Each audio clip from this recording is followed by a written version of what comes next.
मंडळी, सुमारे 57 वर्षापूर्वी झाला शेतीचा आपसात व्यवहार. 10 रुपयाच्या स्टॅम्प पेपरवर लिहिल्या गेलं बक्षीसपत्र. दिवसांमागून दिवस गेलेत, परंतु आजवर बक्षीसपत्राच्या आधारावर फेरफार झालीच नाही. शेत नावाने करून देण्यासाठी वारंवार शेतमालकाला विनंती करण्यात आली, परंतु विनंतीला मान मिळाला नाही. म्हणून शेवटी तगादा सुरू झाला. शेवटी हा वाद विकोपाला गेला. अचानक मानसिक संतुलन बिघडलं आणि वाद आत्महत्येपर्यंत पोहोचला. अखेर जीव गेला, परंतु शेती मिळाली नाही. नेमकं काय घडलं ते जाणून घेण्यासाठी आज हा व्हिडिओ अतिशय महत्त्वाचा आहे. हा व्हिडिओ कुठेही स्किप न करता शेवटपर्यंत बघा, म्हणजे आपल्याला सविस्तर लक्षात येईल. नमस्कार, मी रिनेश रंजन. आपण पाहत आहात बातम्यांची बातमी. अमरावती जिल्ह्यात वरुड तालुक्यातील राजुरा बाजार या गावातील ही घटना अगदी प्रत्येकाचं मन खिन्न होईल अशी ही घटना आहे. मंडळी, झालं असं की सन 1968 पासून सुरू असलेल्या शेतीच्या संबंधित वाद हा आत्महत्येपर्यंत कसा पोहोचला ते आज आपण लक्षपूर्वक ऐकायला पाहिजे. राजुरा बाजार नावाच्या गावात दिलीप माहुरे यांनी विष प्राशन करून आत्महत्या का केली हे कारण त्यांच्याच बयानातून पुढे आलं आहे. अर्थात या दोघांचाही व्यवहार हा वडिलोपार्जित होता. येथील स्थानिक रहिवासी हरी भोंडे यांच्याकडून जवळपास 1.5 एकर शेत दिलीप माहुरे यांच्या आजीच्या नावाने भोंडे यांच्याकडून बक्षीसपत्राद्वारे लिहून दिल्या गेलं. त्यानंतर अनेक वर्ष या व्यवहाराची रीतसर नोंदणी किंवा पद्धतशीरपणे जी फेरफार होत असते ती फेरफार झाली नाही. दोघांचेही आपसातील संबंध कदाचित चांगले असावे त्या काळी. त्यामुळे पुढे पाहू, करू, नंतर बघू असा विषय कदाचित या प्रकरणामध्ये झाला असावा. किंवा त्या काळी 1947च्या तुम्हाला ठाऊक आहे तुकडाबंदी कायद्याप्रमाणे कदाचित ही नोंदणी, ही फेरफार कायद्यानुसार त्यावेळी करता आली नसावी, ही देखील एक शंका आहे. त्यामुळे अनेक वर्ष हा विषय प्रलंबित राहिला. पुढे बघू, करू हा असा विषय पुढे ढकलण्यात आला. मग कालांतराने आजीचा विषय नातवांपर्यंत पोहोचला. नातू म्हणजे दिलीप माहुरे याच्यापर्यंत पोहोचला. परंतु आता तुम्हाला ठाऊक आहे तुकडाबंदी कायद्यात अनेक बदल करण्यात आले आहेत. निदान आता तरी ही शेती आपल्या नावाने व्हायला पाहिजे किंवा करून द्यायला पाहिजे समोरच्या व्यक्तीने, असे दिलीप माहुरे यांना वाटू लागले. तुम्हाला ठाऊक असेल, जुन्या कागदपत्रांच्या आधारावर अनेक जण नव्याने फेरफार हल्ली करून घेत आहेत. कारण कायद्यात बऱ्याच सारा त्या तुकडाबंदी कायद्यामध्ये बदल करण्यात आलेला आहे. हे प्रकरण त्या चौकटीत बसते की नाही हे कायद्याच्या वाटेवर जेव्हा सिद्ध व्हायचं कायद्याद्वारे तेव्हा होईलच, यात काही शंका नाही. परंतु तुम्हाला ठाऊक असेल, पूर्वी शिक्षणाच्या अभावामुळे अनेक जणांना या विषयातली फारशी माहिती खेडोपाडी ग्रामीण भागात नसायची. त्यामुळे ही सर्व कामे त्या काळी एक दुसऱ्याच्या फक्त विश्वासावर किंवा साध्या पद्धतीने लेखी स्वरूपात चालायची.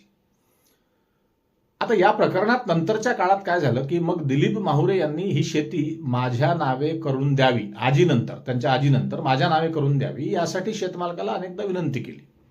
परंतु देतो, करतो, पाहू, करून घेऊ अशातच अनेक वर्षे निघून गेले. परंतु दिलीप माहुरे यांच्या पत्नीने दिलेल्या माहितीनुसार यांच्या नावे हे शेत करून दिल्या गेलं नाही. अर्थात त्या आजीच्याच नावे ते शेत व्हायला हवं होतं आधी त्या बक्षीसपत्राप्रमाणे, आणि नंतर मग आजीनंतर दिलीप माहुरे असा हा विषय आहे.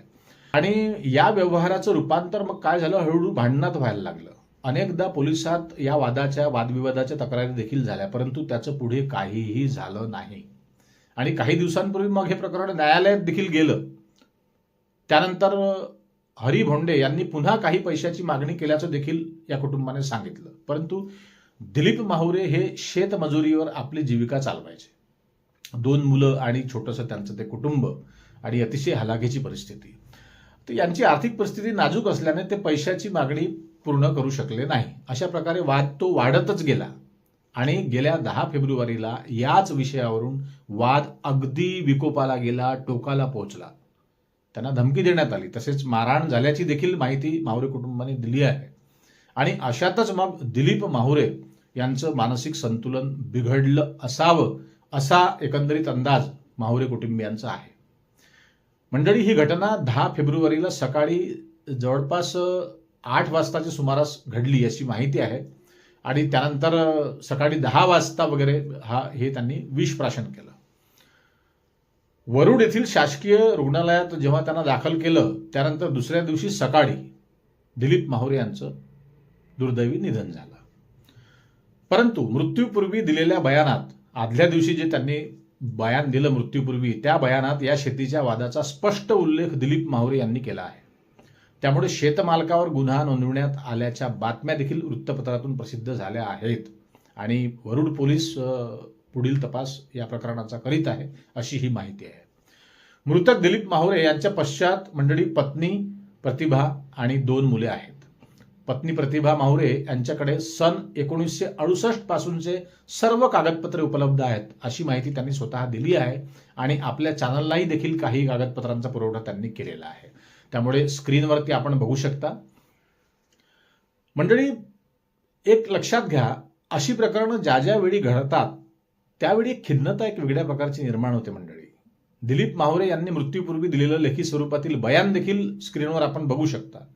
या दिलेल्या बयानाचे आधारावर पुढील न्यायालयीन लढाई ही मी लढणार असा इशारा दिलीप माहुरे यांची पत्नी प्रतिभा माहुरे आणि त्यांच्या कुटुंबियांनी दिला आहे. मंडळी, दिलीप माहुरे यांनी इतकं टोकाचं पाऊल उचलणं हे खरोखरच योग्य नाही. आत्महत्या हा पर्याय नव्हे. कारण की इतकं सुंदर हे जीवन आपल्याला मिळालं आहे. जिवंत राहून संघर्ष करता येतो ना. संघर्ष करणं हाच एक पर्याय असतो. आत्महत्या हा पर्याय नाही. या निमित्ताने मी महाराष्ट्रातील इतर सर्व शेतकऱ्यांना देखील सांगतो की हा पर्याय निवडू नका. अर्थात ही केस वेगळी आहे. शेतकऱ्यांच्या आत्महत्या ज्या होतात त्या कर्जाच्या विषयावरून होतात बहुधा. ही केस थोडी वेगळी आहे. परंतु या ठिकाणी सुद्धा दोघंही शेतकरीच आहे हे प्रामुख्याने लक्षात घ्या. आणि दुसरा शेतकरी किंवा शेतमजूर आहे.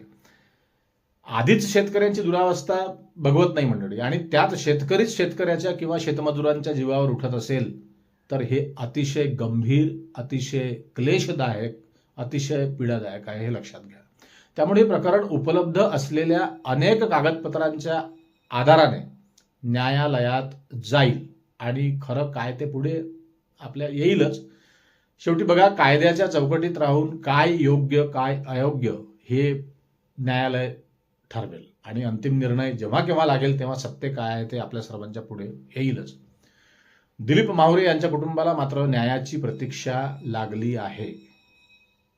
असो मंडळी, आपल्याला या प्रकरणात नेमकं काय वाटतं, आपलं विचार, आपलं मत व्यक्त करा आणि आपल्या चॅनलवर नवीन असाल तर तुर्तास सबस्क्राईब करायला विसरू नका आणि जास्तीत जास्त लोकांपर्यंत हा व्हिडिओ शेअर करा, लाईक करायला विसरू नका. पुन्हा भेटू नवीन विषयावर बोलण्यासाठी नव्या दिवशी नव्या दमानं.